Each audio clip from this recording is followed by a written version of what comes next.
Welcome viewers to Biafra Battle Cry TV. Biafra is our religion, and here in Biafra is where we worship. We are loyalists to the leader of the indigenous people of Biafra, Mazi Nnamdi Kanu. This is a time bomb. Meanwhile, what stops them from building this in the huge northern region? Why deploying security risk to Mbano Imo state the small dot? Is this their long-time plan to flood Biafra land with foot soldiers to make Biafra land more security risk?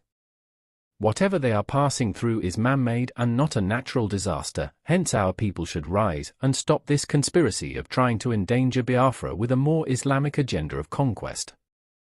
We must stop this, otherwise our land will be under serious threat from Islamic extremists. Now listen. Please share, like, and subscribe to our channel. See you soon on another video. Thanks for watching.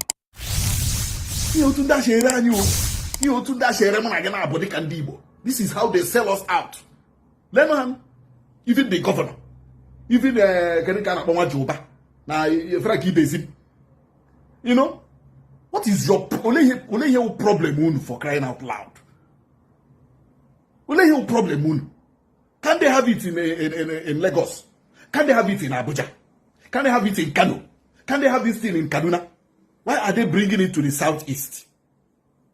Why are they bringing it to the southeast? I need to read you our leaders. I need to read you these people. Nda leaders. This state. What is your problem? Why this gra dragging relationship with Ndugu? Keuru Ndugu baranyewa. The only uru ha baranye will dragging power in the federal.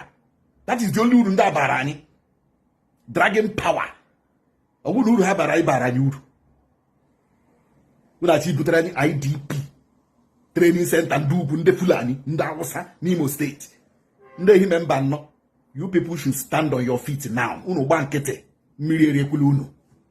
Ehime Mbano. Igbo zone. Unu gbakwa nkete iyeri elu unu. You people should start writing petition now. Start organizing protest now. Start standing on your feet now that you know how to here. Unu gbakwa nkete ka ahobasakwa unu. Nka ahobasara unu. A place that is unstable as a human Mbano. A place that is unstable as a Okigwe. Can they chokwara iburu Ndugu again? Butekwe. Ka ha mix it up with the locals. Owa pampa ha na-akpa na mpampa eji mara ha. Ka ntọrọ mmadụ rikwa elu. Ka ịwakpo ndị mmadụ rikwa elu. Ndị ehime Mbano ndị Okigwe zone. The ball is now on your court and in your court. Also unu gbano nkịtị. Unu gba nkịtị mmiri eri unu. But it is a shame that you have leaders. Ndị kpọrọ onwe ha leaders now. Ndị sị na ha leaders ndị Imo now. It is a shame we have people like you. Attention to Imo State, where the National Commission for Refugees, Migrants and Internally Displaced Persons has concluded plans for the training of refugees, migrants and internally displaced persons on skills acquisition. Federal Commissioner Tijani Ahmed stated this during an inspection of facilities for the training at Nso in Mbano Council area. Senior reporter Prince Suba has details and will return with business news. According to UN Refugee Agency, Nigeria is home for over 85,000 refugees and asylum seekers. About 3.3 million people are living in internally displaced camps as a result of conflict and violence at the end of 2023. The country is still rated among the 10 countries with the largest number of IDPs globally. Check what he has done. Worried by this increasing trend, the federal government is making efforts to begin training of these vulnerable people in acquiring skills to reduce unemployment. The National Commissioner for Refugees, Migrants and Internally Displaced Persons and his team are here on an inspection of this facility located inside the National Open University of Nigeria Study Center at Nso, a Mbano local government area of Imo State. We in the National Commissions for Refugees, Migrants and Internally Displaced Persons, we have what we call arrangement for the preparation of our concerned people in order to provide for them training of different trades. Here we are today. Federal Commissioner with his team is satisfied with the facilities as they believe the training will add value to the vulnerable persons, lifting them out of poverty. We have gone around the building. It is okay for our use. It is okay for what we intend to do, because in the buildings you can have a lot of laboratories where not only the people of concern, including the students around this area, will make use of it. More than 75% of our population is under 30 years. So majority, that means more than 75% of our displaced persons, refugees, more than 75% of them, they are also under 30 years. So the thing is, the federal commissioner is saying his headache is to make sure that those people are trained. As Nigeria continues to grapple with economic challenges, such skills acquisition, if harnessed, will help to take care of such vulnerable individuals in the country. Prince Uba, TVC News, Mbano.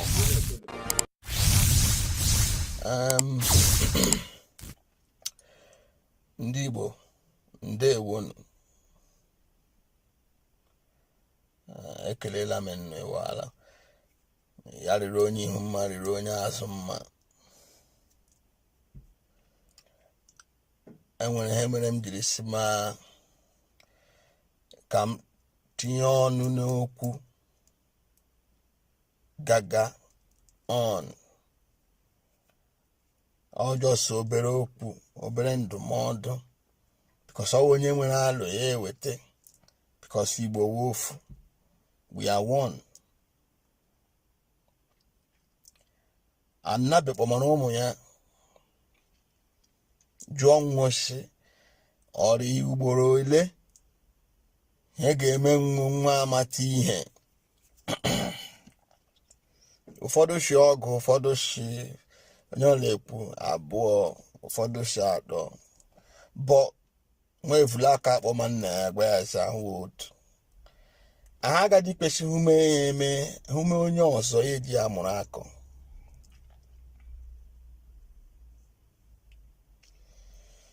Ahịrị ahụ eme na anyị ndị Igbo. Anyị ahụ na ahịrị ahụ, we've seen a lot. We've been through a lot. Amụba anyị oge ọgụ anyway, but what we had, o mere onye ọla affect. My father was a witness, and I saw my father's everything. Ahụrụ m ahụ ya, ma he bullet me na ma isi ma afọ he niile. I saw all that. I'm not supposed to be saying this. I will hide the man because of Harem.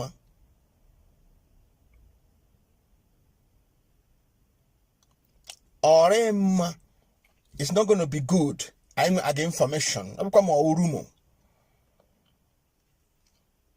Asigi, in any rumor, there must be an element of truth. Element of truth in it. So again, they don't have any daughter, they're really so wise. When any teenage, they will get to the root of that thing. When I get there, but to keep proper an eye on that thing. Ore mmanya no information no ebuba agegbe ala Igbo ebuba agande Fulani whatever or Boko Haram ba aga na place na position nu anya agba nkịtị. Anya mana that our governors betray la anyị betray la ha anyị betray la ha Igbo because of money. But my jokala governors, let me ask you guys a question. Na mana that ML war in Igbo land now. All your properties, all these assets in Igbo, I got back everything. Igbo, remember Hegi Meba, I got bakashi everywhere. you would even like your life because a guy here had to pay men no go nana happy kuma bob and they got a gun on your praising. Those people will be dead. Nobody to praise you anymore. You would even see where to raise the money. And the governor so to name a brand. Nane sell out your people. No way they men no bioma. No subduga. Lugano San Diego Onwa Geto Etogi Ababu Shandani now to no Gonga Kukaso Yoina Imo State, no manana Barababu and them Manubu Bulebu Masakama Manahonogu before. The kind of join him in Syria. That is maybe everywhere. Go to give governor, come on, no. You wouldn't even have anywhere to stay. Ghana no see no so. You won't come back to your home again. You won't see a place to call your own or your home. These are our governors. And name Numoparetiche. Nucheka Pahema Nucheka, Nucheka Pahanya, Nunga Pahanya Unga. On no hunga. Ego, Omeshena Ganya. Emana Chego, Epagao vanity. Yasu, you wouldn't see where to hide. And listen, let me tell you, governors, yeah, my call and now as indeed, when again, and also use the charge because I'm another that you a useless person. You said, being really sell out to your people, you are not trustworthy. Imagine that's some manner that you are not trustworthy. You sell out to your people, which they cannot do. So I'm another that they will man. So after using you, they will eliminate you because you are idiot. You are an idiot. When you rebel, because you will sell them out to Maggie ego, because you will not be the ego. If you can sell your people, so when you sell out money, you the bribe. So you see, they know that you are an idiot. So any people again that's because why? The governors, the eastern governors, why are you like this? Let him oh my God. Ego panna patana ego patichega ma anu ji ego ndari me ego eji he nwa aka n'uche na kara nnu. Anyways, we don't need to talk about you guys because I know failures anyway, so I have fun no mbo se tiri na ahụ no kosoro because nnu chese listen to me carefully imi bema anya bema ya se tie imi bema anya ebido bema. So governors get ready. No, get ready because you're gonna cry too. Oh, poor people, the poor people will cry. No, ya say tie ana agba my government house. Ana akokashe everywhere. Go to Gabalaga self. You got me sit for that position again. Akokasha the whole Igbo land. Bakache your nime woman chon out there. Ye mega affect. Then again a beke ndao say riego ga. Mele pandasa gijin haba agi. Aso onyi Igbo. Even name echiche. You're selling out your country, your states. You're selling out to your people because of peanut. Ego peganye. Ego. The money we are talking about is Igbo money, Biafra money. Ego ani. Anasugagi bribe. Gerende beken. You sold us. Ne sell all out like idiots. But now I'm about one thing and now I'm and when I kake, ija point to man. He knows one day ni efesiga. So get ready. I no give facey. Osbono like jigga down together. Even now I got home hemegano and you are not seeing it clearly coming up. We don't know. No waji kailema. But I can make no 110. Ndibo. Agama like see auro kwenya nyomume village all a form of vigilante. Gana mwanya in the night.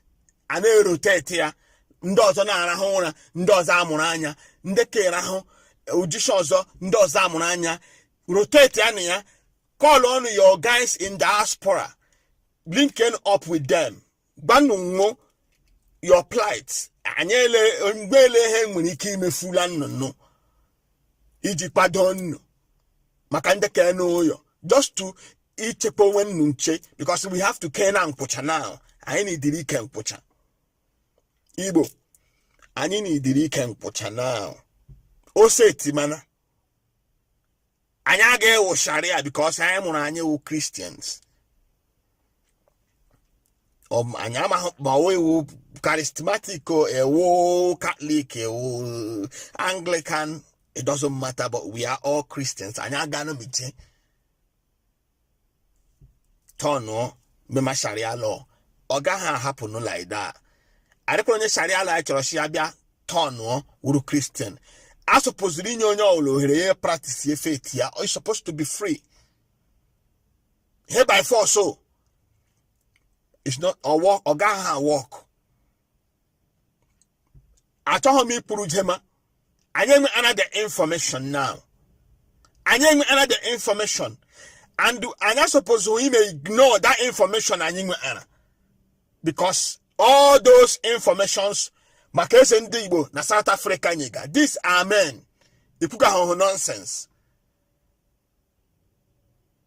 Ipuga ho nonsense. I don't be the apumu opu. Nde epuga opu based on fact. So, anyi badanya anya badon. Me pay na anya no.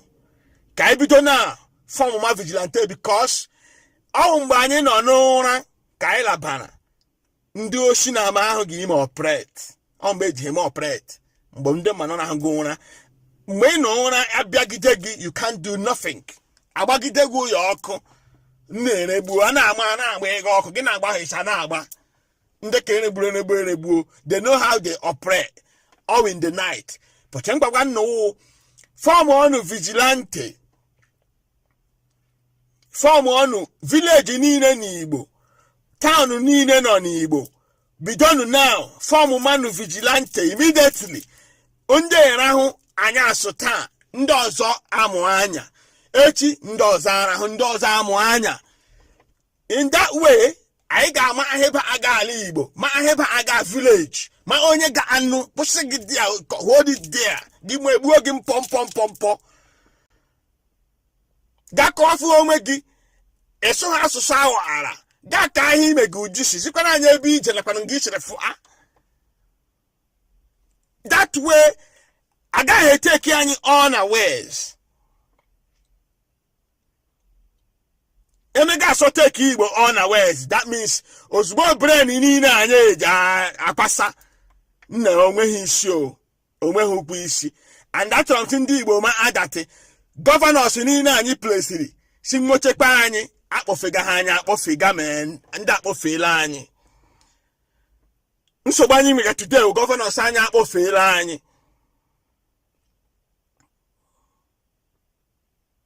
ewere keba n'uru tiga ewetuo ya control anyị were karị uru ọbara tile anyị na governors anya akpọfela anyị o ndị Igbo bikonu ọbahụrụ anyị kpuru jema ka anyị na-eme anyị bido ọsịsọ meme ya oge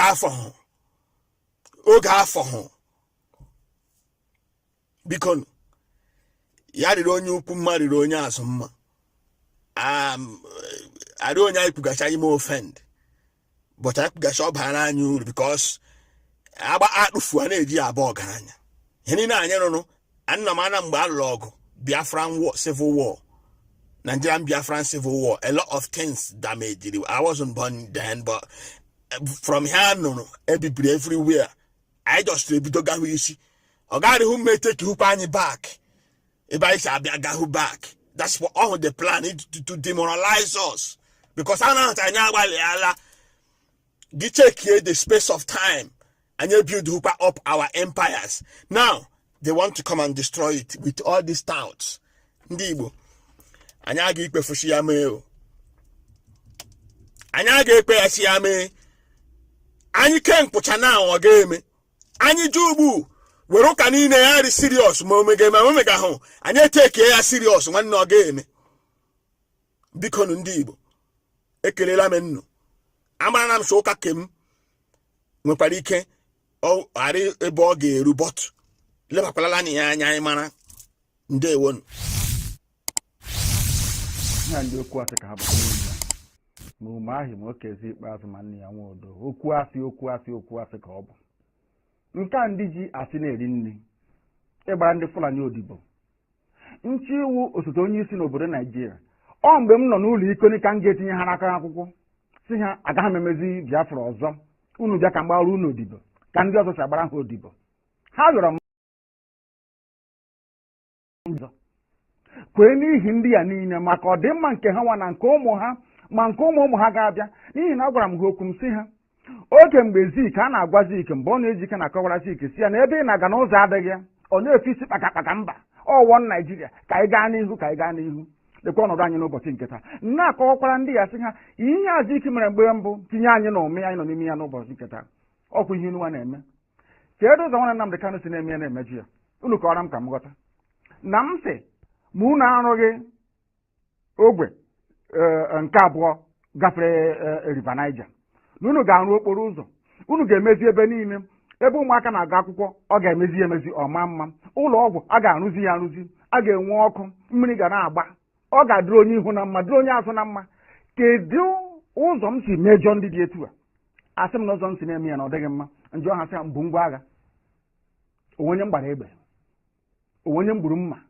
onwenye m gbara ụta akwa sọsọ ozi ọma Chineke si m gbasara n'igwe okwu ka m na-agbasa kezie ka o si metụta unu ọ bụ gịnị mere unu a na-asị ka akpọta Nnamdị Kanụ ka egbuo ya ọha na eze na ndị gọvanọ ọkwa na gịnị mere ndị herdsmen na-egbusi ndị mmadụ n'ugwu Awụsa ndị gọvanọ ha n'ugwu Awụsa kpọbere ka abịa gbusie ha inu anunugo na onwe onye na-achị ugwu Awụsa gọvanọ pụtara sị ka egbusie ndị herdsmen unu anunugo na onwe onye Yoruba pụtara sị ka egbusie ndị OPC ọgwụ na sọsọ ndị Igbo n'ihi na unu na-agbalịka ka unu ga-agbara ndị Fulani odibo onye pụta sị ka agbara Fulani odibo onye nsị na mụ abụọ Nnamdị Kanụ agaghị m agbara Fulani odibo ha nwere ha kwesịrị ịgbara mụ odibo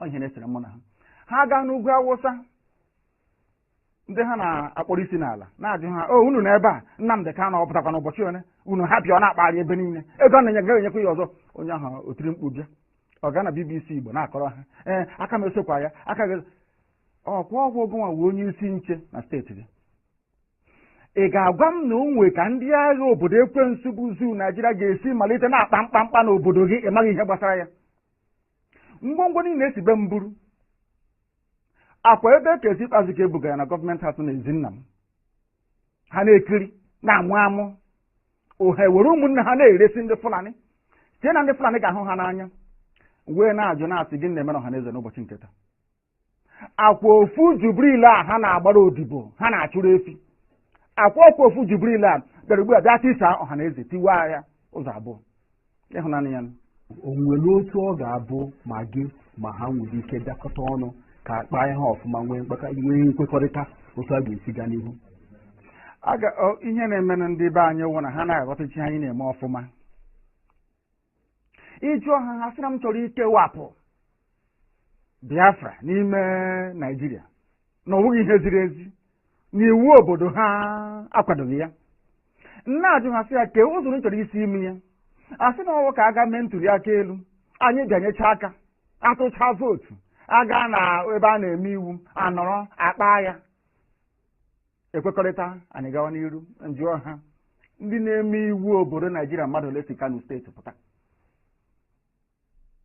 44 44 ọ bụ mmadụ ole na-emekwe n'iwu a si Abia Imo na Bayelsa pụta ha erughị sọsọ Kano steeti ọ bụzi ụzọ dị aṅaa ka ị ga-esi wee nweta ihe a ibu n'obi ebe ndị ọwa anyị na ha na-awụ nọchiri egwu agaghị agbachi ụzọ nọchi ebe niile efe adịghị ụzọ adịghị obere ihe unu kwesịrị ọrụ unu anaghị arụ ya nwatakịrị ihe wụ ogbe nkịtị ebe na-ebute mmanụ na-ebute ukoro ọkụ ike a na-ebupụ na-akpata ego bekee wee na-eri ndị ugwu Awụsa ji na-eleta onwe ha mma wụnaba anyị ka o si dị okporo ụzọ nkịtị unu ama nru Ọnịcha ruo Enugwu kezi ihe ọzọ ị na-akọwara m ọ bụ gịnị ka imepụta were ga-eme m ga-eji wee nwee ntụkwasị obi ebe ị nọ n'ihe ị na-ekwu na ị ga-emenwu ya na ọwa eziokwu ihe IPOB na bakwa nnukwu isi ka anyị na-enupụ isi akwụkwọ na-ekwu na ilu a na-atụ n'Igbo asị mgbe ụfọdụ mgbe okorobịa nwekwana ka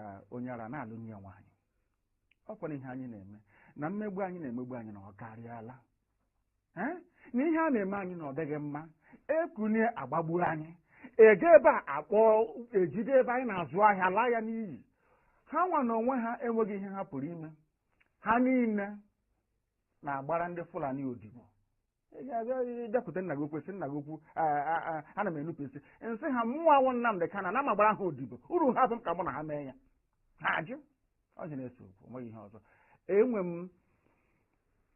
ana m ekpere ha ekpere ka onye nwe anyị baa ha n'ime ka ha nweta ezi mmụọ nchegharị ka ha ghọta na ha nwee ọrụ ha kwesịrị ịrụ n'ime ndụ ndị ha ịghọtakwa n'ọrụ a ma rụọ ya nke ọma wee ghọta na eziokwu nọ n'ime ihe m na-ekwu bụ eziokwu ka ọ bụ ha soro m kwuwe nke bụ eziokwu ha soro m kwuwe nke bụ eziokwu mmekọrịta anyị na ha na-ahụ nsogbu ọbụla adịghị kama ha nọ n'okwu asị na-agbara ndị Fulani odibo efe adịghị ha agaghị eme mmekọrịta